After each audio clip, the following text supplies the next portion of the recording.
Katonda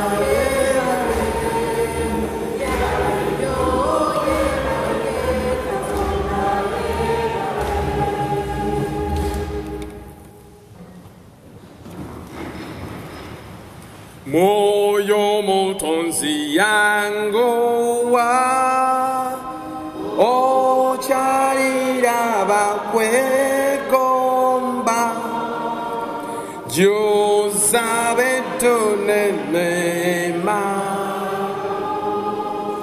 Emele zarato Ndewo Oyiti wa musasese Wensuro yo wanguzi Chetone chitatonde wa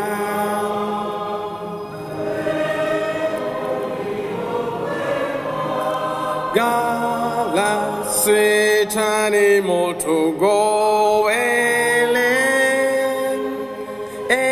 Edembeli tuere Fenda tu toilette kule bere Boli kabituke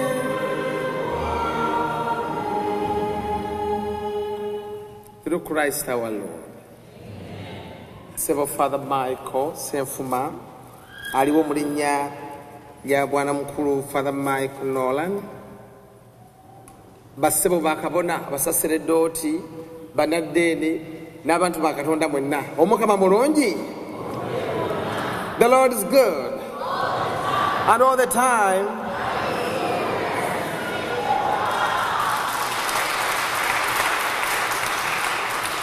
Nga mulinga ababisi omukama mulungi obudde bonna.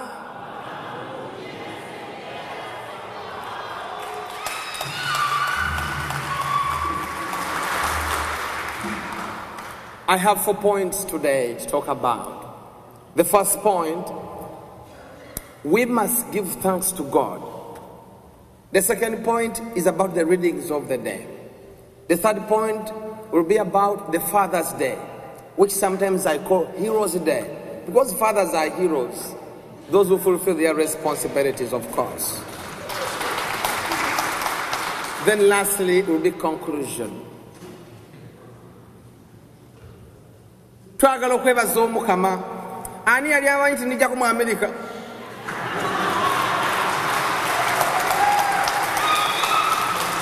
naye sinze nzekka ndammwe abasinga wano wali tomanyi nti olituukako wano bannanga ataakulaba abantu bangi tuli wano n'ebyalo gye tuva bw'okiteeka mu Google evaako naye omukama yakujjayo n'akutuusa wano tubasanze mulinganga abaazaalibwa wano mulinganga abeeno. Lwaki seebaza omukama? Twebaza omukama bannange eyatujja mu Uganda netujja okuza olunaku luno ekisookera ne tufuna visa ate tubasanga muli balamu ne mutulabirira katugenda kwebazaako omukama n'obuyimba nga busatu n'esitanza nga bbiri temutya eryo bwaliyo eŋŋoma mujja kunteeramu eŋŋoma musigalemu nga mutudde naye nga mukuba ku ngalo. Twebaze mukama bannange kubanga omukama atukuumye nga tuli balamu nga sinaba kujja wano kumanyi ku lwokubiri erubaga tukuŋŋaanya abantu ne bajja naye nabagamba ntugenda kufuna eddakiika 2-3 twebazebaza mukama kubanga abantu bangi ebizibu bikwerabiza mukama gyakujje. The problems make you forget your history, but when God has brought you from nothing and you are here handling $1 tetunoonya mu Kampala katwagala kwebaza mukama mwenna abakuumye buli muntu omulamu obeera open possibility. Whoever is alive, you are an open possibility because you have a chance to change your history, to seize your future. Katwebaza mukama fenna nga tugamba nti Katonda yebale nnyo yebale onjakumwebazanga emirembe gyonna jakumwebazanga obuteddizamu Katonda yebale nnyo yebale njakumwebazanga emirembe gyonna njakumwebazanga obuteddisa obulamu bw'olina mu Amerika buliko bwane omulimu gw'olina mu Amerika guliko bwane sente z'olina mu Amerika ziriko bwane omwami gw'olina mu Amerika ali ku bwane omwami gw'olina e Uganda ali ku bwane abaana b'olina mu nsi muno bali ku bwane emikiisa gy'ofunye mu Amerika giriko bwane Katonda yebale yebale nnyo Katonda yebale yebale njakumwebazanga emirembe gyonna njakumwebazanga obuteddisa atenderezebwe Omukama atenderezebwe Omukama Katonda w'amagye agulumizibwe omutonzi w'eggulu n'ensi mu kifo kino ekitukuvu mu ddoboozi ery'entongoole mu ngalo ezo ne mu nnyimba wamma mu ngoye envuzi n'amadinda atenderezebwe Omukama atenderezebwe Omukama agulumizibwe omutonzi w'eggulu n'ensi ku makya nga mugolokose mu mirimu egya buli ngeri mu buzibu ebya buli ngeri musanyu nga musagambisa omutende atenderezebwe Omukama atenderezebwe Omukama Katonda w'amagye agulumizibwe omutonzi w'eggulu n'ensi ffe nga tukyali mu nsi muno wamma ne bwe tuligenda mu ggulu twesimbe naye olubeerera oyo emirembe gyonna mu ggulu tumutende atenderezebwe Omukama atenderezebwe Omukama Katonda w'amagye atenderezebwe Omukama agulumizibwe omutonzi w'eggulu n'ensi wamma wamma atenderezebwe wamma wamma atenderezebwe Omukama atuwadde mwoyo we wamma wamma wamma wamma atenderezebwe Omukama atuwadde mwoyo we nze nnyinza ntya obuteebaza by'ompadde Mukama wange nsiima nze nnyinza ntya obuteebaza by'ompadde Mukama wange nsiima kale Mukama tumukubireko mu ngalo nga tumwebaza byonna. That's my first point. My second point is about the readings of the day. Amasomo gaffe agaleero tuwulidde mu ssomo erisooka omulenzi Ezekiel Omukama amuyisaamu obubaka eri abantu abaali e Baberooni. Jjukira bano baali bantu ba Mukama naye Mukama n'abawa warning okuleka ebibi bye bali bakola naye ng'omuntu bw'abeera ne bagaana Omukama yennyini n'abatwala mu buwambe e Baberooni. In the first reading we hear the people of God being punished by God.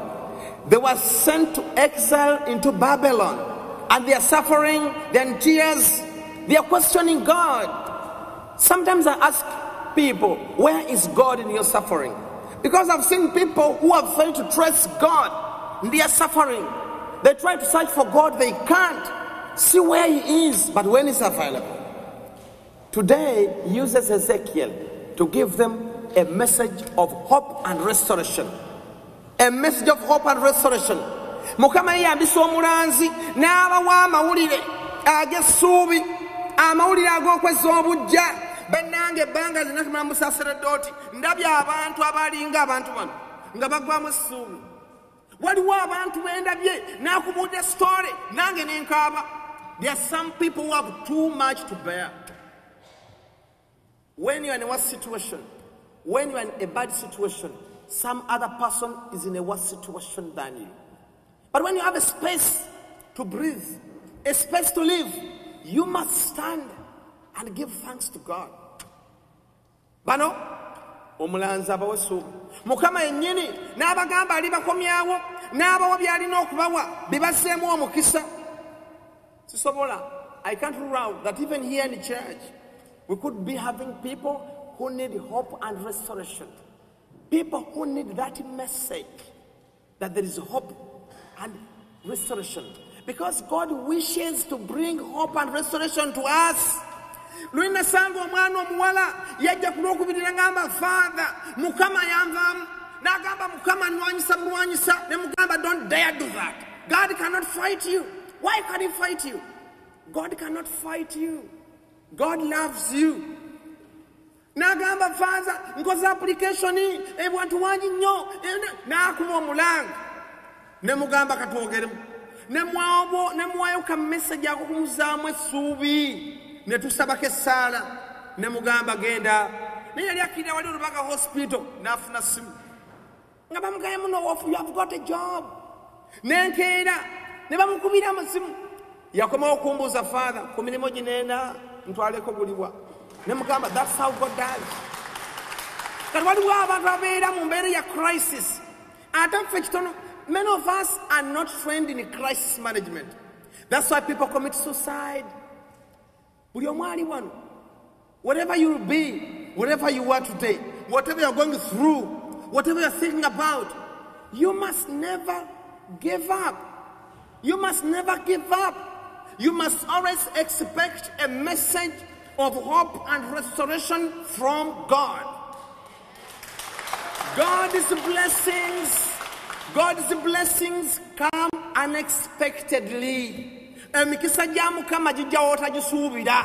Kyemanya ne waliyo abantu obanga mukyanoonya ambapula, mukyanoonya butuuze, mukyakola ki?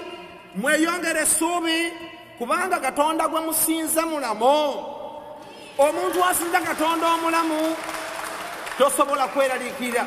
Nagamba abantu abali mu Katonda ne bw'oli eddogo oba olidde balanced diet. Olina wabeeranga kolimidde ekikolimo kifuuka mukisa. Waliwo abantu abaliko omukisa gwa Mukama be bantu abalina okukkiriza. Amiina. So I want to give all of you a message of hope and restoration. The God you are serving is a living God. The God who has brought you here in this land of opportunities, you will have the opportunities which brought you here. You just have to have faith in Him. Kyekirwaki Zabbuli etugambye bulungi nti nno ayi Mukama kirungi okugulumiza. Whenever you wake up, kneel down and tell God, thank you for this day. Keep me through. Mutandikenge ennaku zammwe ne Mukama, muzimalirize ne Mukama.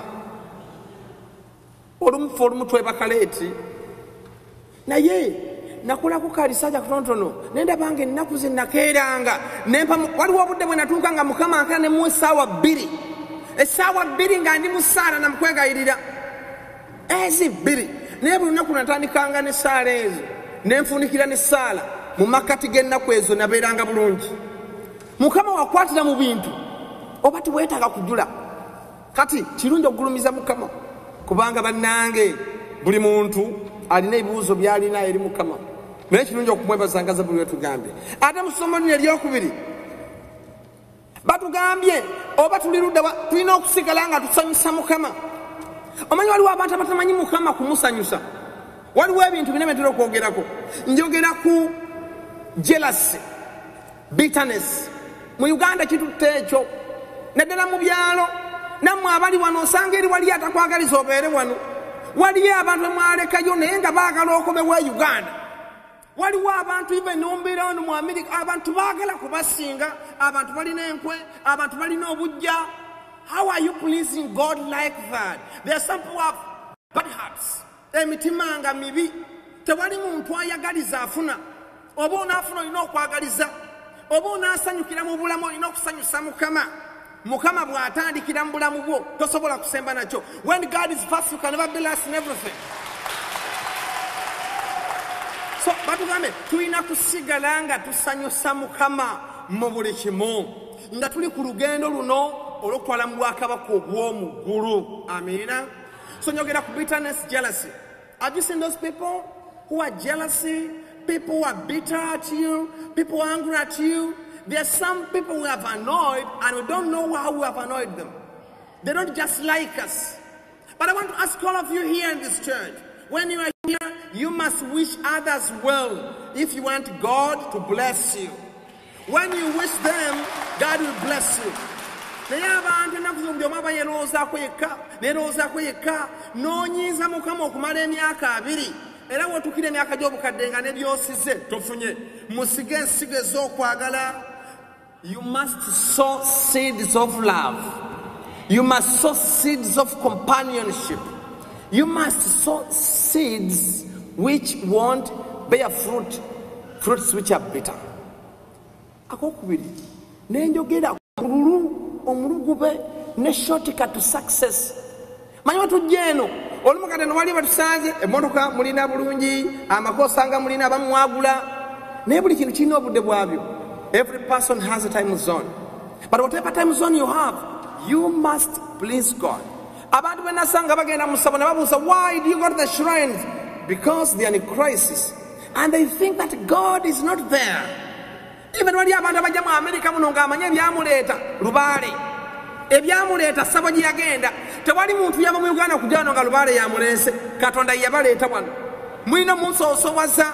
Bw'obeera ng'oli wano mu America obanga munaakola amakulu, mulina okusoosowaza Mukama. Bye mukola musigale nga musanyusa Katonda. Tonyiza Mukama. Mukama wajjayo obusungu, embooko ye eruma. Pride eyokusatu, pride okwepankapanka n'okwetwalira ennyo waggulu. Nze nakoowa abantu bepankapanka. Ekisooka oba tondiisa oba tonsuza, n'obeera ng'olina ssente zenkanawa, saagala ssente zo. Ne Mukama tayagala abantu bepankapanka, n'ojja mu kereziya doola oziina n'omuwaka doola kamu. Abantu bajja ne ssente nga ssente olina $2, $5 naye nowa doola kamu ojja doola kamu. Mukama tayagala bepankapanka. Nange nakoowa abantu abepankapanka. Twagala abantu bali down to earth. Mwewala okwewanika n'okwepankapanka kubanga bw'owulutuka onuubuka. Akasembayo, despair, never giving up. People give up but never despair. Hope must be the last thing to die in your life. Tulokunyumyako omuntu yajja nanga, Father, nsabira nsobole okugenda mu kukomera bulungi, bambanja biliyoni emu. Ate kimanyi nti gwe Father ne bw'onansabira sobola kusasula kino ne mugamba fukamira nkusabira ogende eruzira obulungi. N'afukamira ne musabira nga naakatandika essaala n'obeera yakonkona n'abuuka sobabeera nga beebo ne magana nedda. Ne tusaba omusajja n'agenda bulungi eruzira. Njagala basaba ekintu kimu, never give up. Never commit suicide. People who commit suicide batuuka ku level nga talaba gye yeyongera. Waliwo obudde bubijja. Sometimes in life are dark, but you must always look for the light in darkness. It's never there. You must keep going. Babuuza omusajja Arnold Schwarzenegger ne bamubuuza nti owaayo ebintu ki ebikufudde ow'amaanyi. N'agamba ekisooka, you must have a vision, you must have a goal, you must have a plan to go for, and you must go for it every day. N'agamba ekyokubiri, you must work hard. You must work hard olina okukola ennyo okukituukako kiri. N'agamba ekyokusatu, olina okwewala ab'ebigambo. Nange Uganda nabakoowa abantu b'ebigambo, abantu abamalamu amaanyi. Saagala muntu amalamu maanyi. N'agamba abantu, you must surround yourself with positive people. You must have positive people around you. You must avoid negative people around you, because negative people make you burn your calories for nothing. When you get money, you give back to the poor. Give back to the poor, invest in them. So Mukama abanya buli kyemunaakola musigale nga musanyusa Mukama. Amina. Kati muvanjiri mulimu empeke, seed. Empeke gye boogerako n'obwakabaka bwa Katonda kabonero kakukkiriza. It's a sign of faith. Muvanjiri tulidde Mukama yayogera mu ngero, naye olugero luno obwakabaka bwatunda bufaananyi ki n'agamba empeke ya Kalidaali empeke gye boogerako it is faith. This seed is faith. Faith can take you far. Okukkiriza kusobola okutwala ewantu w'amaanyi. Nendabye abantu abalina okukkiriza mu nsi muno era bagambye nti empeke eno neebala n'ebyo ne bijja ne bibeera mu matabi. Tibakitegeeza faith can take you far. You must have faith. Waliwo omusajja yagamba muta Napoleon Hill yagamba nti faith is a spiritual chemical which when mixed with the prayer forms a direct connection to God. And said that prayer is a spiritual chemical again which when mixed with the faith it forms a direct connection to God. When you're praying, pray with faith. When you're praying, pray and believe that God is going to do it. You must believe that God is going to do what I'm praying for. You must show God that you're a man of faith, you're a woman of faith. Amina.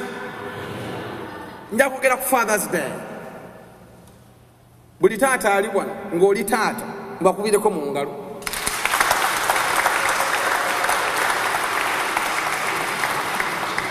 Taata wano father bwana mukulu wa Old Kampala.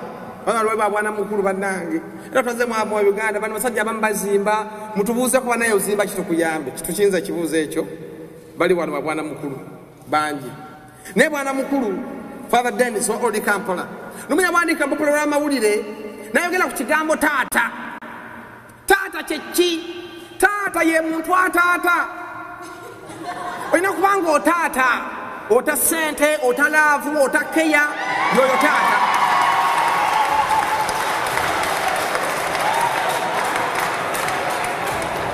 Taata, atata, taba taata.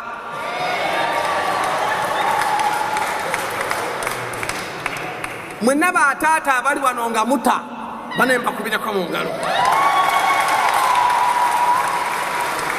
Bataata batata tubasabira Mukama abayambe ekooti gy'oyambala esobola okulaga nti wamma mu kooti omwo mulimu omusajja ayitibwa taata. Benaga maama ye maama okumaamira ebizibu ng'enkoko ku magi. Kati amaka nze amaka ngamba nti amaka g'abajulizi nga toli mujulizi tobigenda mu ebyo nga twegereze kuyiwa musaayi. Eri mu Uganda ffe gye tuli nga tugatta abagole nze mbakute ne bagamba tulina bakata ne temuyingira mu si kyangu mugenda abantu bangi baagala kuddukayo olina kulumba na mutima. Naye taata afuuka atya? Taata afuuka bw'ati ofuna omukazi n'ozaala omwana nga toli ku hit and run ng'abasajja beeri ewaffe abamu. Omusajja omukazi abakazi babazaalamu n'adduka. Katuyina mounting women who are single mothers because of the men who are on hit and run, hit and take off. Taata ya taata ofukula ng'ofuna omukazi. Ntanya okugera ku bavubuka nga tawasiza. Abeera nga tofunye mukazi mu nsi muno bw'obeera nga toli faaza nga ffe nga toli musista mu nsi muno osobola kukola muki. When you are not a priest, if you are not religious, what else can you do? What legacy can you leave? The legacy you can live is by producing kids and raising them up. We are told America yenensi endala ne America yemu ku nsi ezisinga okubeera n'amaka gali fatherless. Why? Kubanga nama bakazi abajja muno mugeza okwefaananya abeeno. Naye njagala bagamba namwe abata all of you here who are not planning to age from here, to retire from here, you need children. Waliwo ebintu byentera okuyigiriza ebigamba ebintu bye wajjusa ng'okaddiye. Ekimu ku byo are the children you rejected. The children, whoever is here and you have rejected children, there are some men in America who are having balances carried forward, problems carried forward. Yabijja mu Uganda biri wano osanga omusajja nga mukulu tasobola kubulya nti eri ayina abaana munana mu bakazi bana abamu beekukumya eno balinga bali mu refugee camp.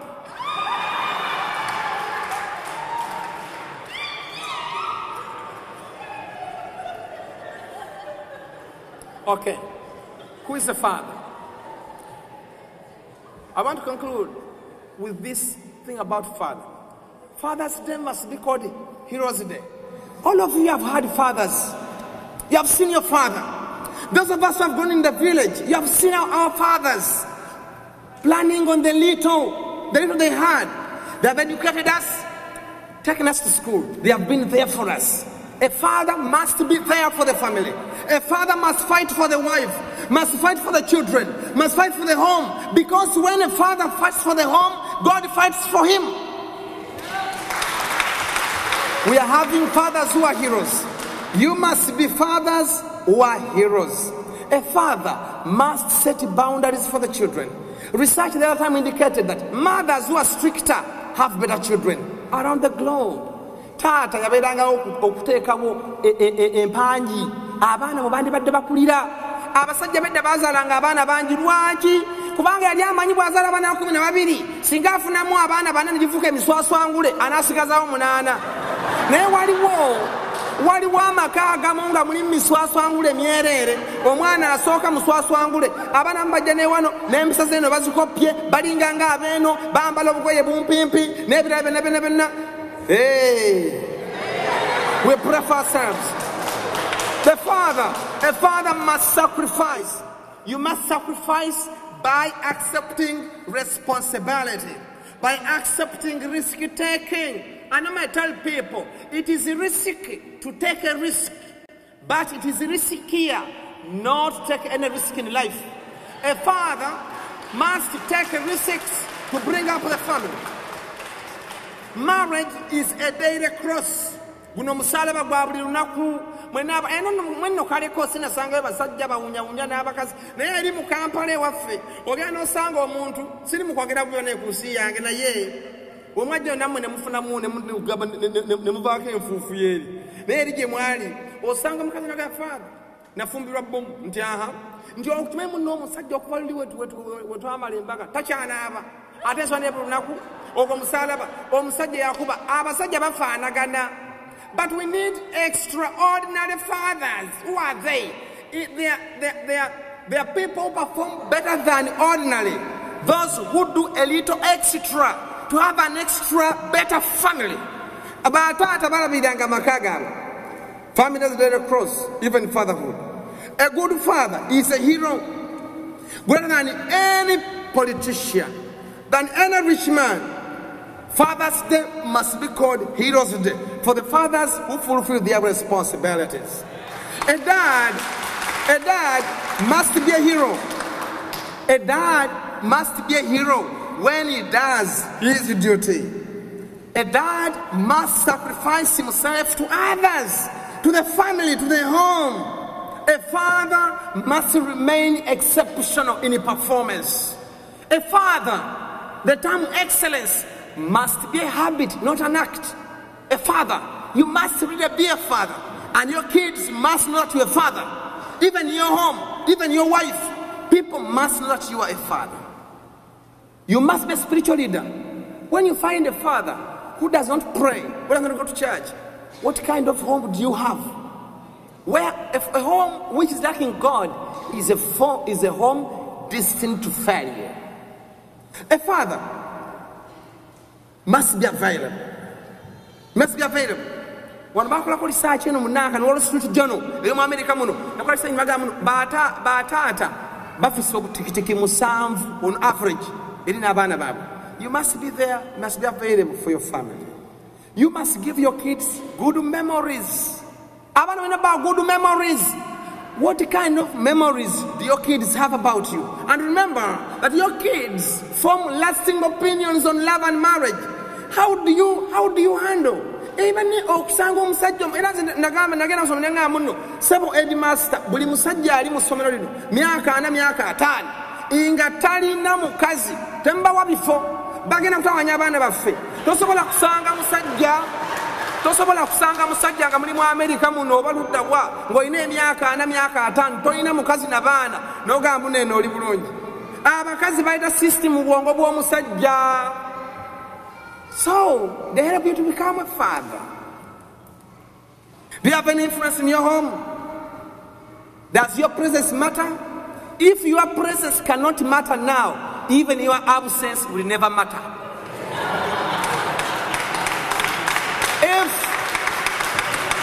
If your life as a father does not make news, even your death won't make a news.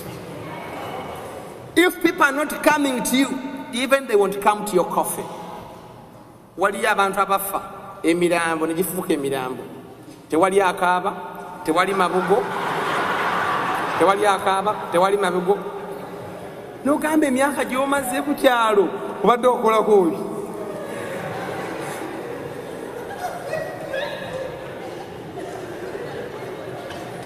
I'm concluding, Bernard.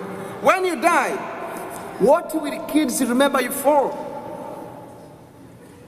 You must legalize your marriage. Nasomako abasajja bonna abali internationally recognized as rich people. They are men who have legalized their marriages. Now you talk about retirement. The rules of retirement, they call upon you that by the time you retire, your kids, the last one must be 18 years and above. 18 years and above. But you find some who marry day and night. Uganda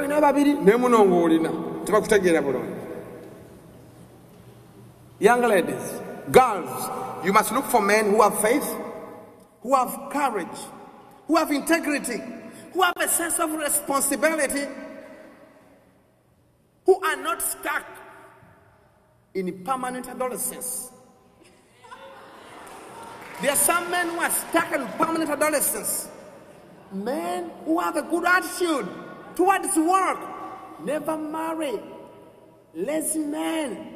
A lazy man can make you hate life.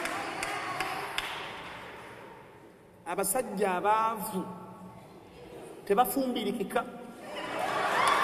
Ne bw'abeera aloota bubi, aloota nsululu, aloota bwalagi n'ebintu ebirala ebyekulanga eyo. A good father must live and let kids watch him and learn by example. What kind of example do you give to your kids as a father? When you say young man who comes to church, kneeling down to pray, who has a mature respect for religion, who is comfortable with his family, who knows how to treat his parents well, is a potential father. Fathers must be great men, not so much world-class leaders, not so much great people, not so much heroes, not sports figures, not billionaires, but greatest men who are fathers are those who live the true nature of a father, those who are there for their family, the wife and the children. They die with a smile on their faces, a smile of fulfillment in their hearts, must have great success in their home. They must have made an impact. They must have been everything to the family, everything to the children, everything to the wife, everything, even family members. A father must have been everything. Who are you in your house? Who are you in your household? Do you matter or not? What is your wife? Where are your kids? We pray for our fathers who are dead, that God may grant them eternal rest. Sabe Mukama atuyambe nga tuli mu nsi muno tukole ebitu byamu. Amiina. Nga nfundikira njagala mweno baagaliza okubeera omulungi mu Amerika muno. Mukama twongere okumusaba. Eno kimu kye mwawona eddogolo ya Uganda. Okwagaliza kweno okuzungu. Naye eri engeri gye balugamu oli osanga otaddewo embwa yafudde awo n'ebintu ebirala temugenda bisangayo. Naye njagala basa mwesige Katonda ajja kutuyamba atuyiseemu byonna. Bataata twagala baagaza olunaku luno obulungi. Kawuleti mama baategese. Want to wish you all the best. I want to wish all the Christians of this parish good life. I want to thank Father Michael for the chance to read the Mass, and I thank him completely. Father, thank you. I want to give hope. I give hope to all of you whom we have found in a crisis. You have looked after us there. Whoever has given me money, those who have given me time for us, I understand. God is going to bless all of you. God is going to bless your families. He's going to bless everything. May all of us who are looking to become fathers understand who a father is. Abana bawala abali eno, mwena ngo planning okudde Uganda. Mwina okumanya nti abaana kikulu. Mwina okulamuza muzaala abaana. bino ebintu by'okubeera eno nga naye tibamanyi oba wafumbira otonabanga muli eno mukola sente muzikole naye mulina okuzaala eziba nkyo naye mu Uganda abantu basoma nnyo n'ava ku diploma n'agenda ku bachelors n'agenda ku masters PhD wabireyo ng'afuuse enkaŋŋa naye ng'ate mu Buganda ne mu Uganda okuzaala abaana kintu kikulu bataata a father nga toli father nga ffeno your legacy lies in the kind of children you have. A successful man must have a successor. However much money you have, if you have no successors in your household, you are a failure. A good father must work for his family. Happy Father's Day, Happy Heroes Day. The Lord be with you.